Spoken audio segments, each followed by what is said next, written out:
Hi everyone, this is David Oke A.G.S, also known as MC Rema, and this is Think the Bible, Developing Kings and Priests Mindset. On this episode of Think the Bible, I have a sister, a friend, and a co-laborer in ministry, Minister Damilola Igunbor, that's going to share this powerful and life-transforming word with us today. It is entitled, Prepare and Get Yours. Please stay tuned. Thank you, and God bless you.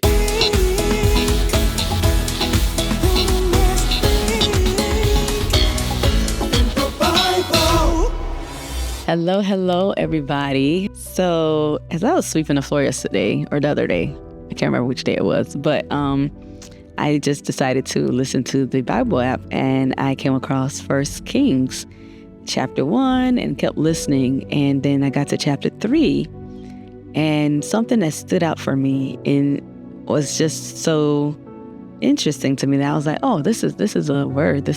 So I said, let me share this with us today. 1 Kings chapter 3, go with me to verse 6. This is basically when David was turning the kingdom over basically to Solomon, right? Around that time. And so now Solomon was going to take the leadership position and become king. And so verse 6, 1 Kings 3 verse 6 says, Solomon answered, no, let's go up a little bit. 1 Kings chapter 3 verse 4. The king went to Gibeon to offer sacrifices, for that was the most important high place, and Solomon offered 1,000 burnt offerings on that altar. At Gibeon, the Lord appeared to Solomon during the night in a dream. And God said, ask for whatever you want me to give you. And Solomon answered, you have shown great kindness to your servant, my father David, because he was faithful to you and righteous and upright in heart. You have continued this great kindness to him and have given him a son to sit on his throne this very day. Now, Lord, my God, you have made your servant king in place of my father David, but I am only a little child and do not know how to carry out my duties.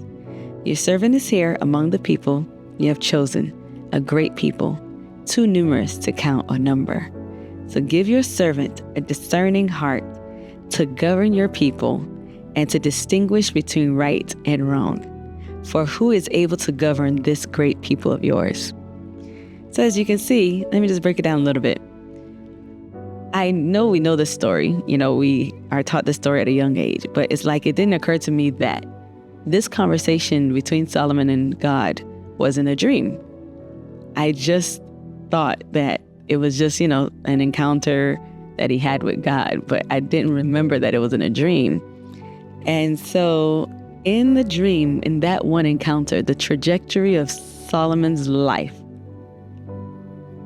turned for good.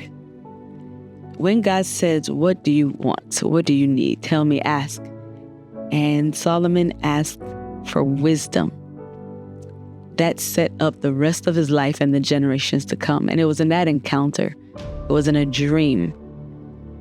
And I was like, wow, just that one encounter with God was able to just set him on such a great destiny, great purpose, a successful plan and purpose for his life, and his ability to carry out the assignment that God had for him in that encounter.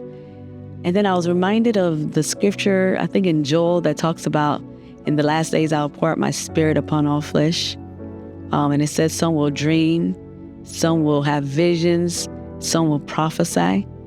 And so it just took me back to the importance of having dreams and encounters with God, and how we should not become so familiar with that place, or for those who, are used to having those encounters, and for those who aren't used to having those encounters, trusting and believing God for those encounters, and really taking our dream life seriously, our vision seriously.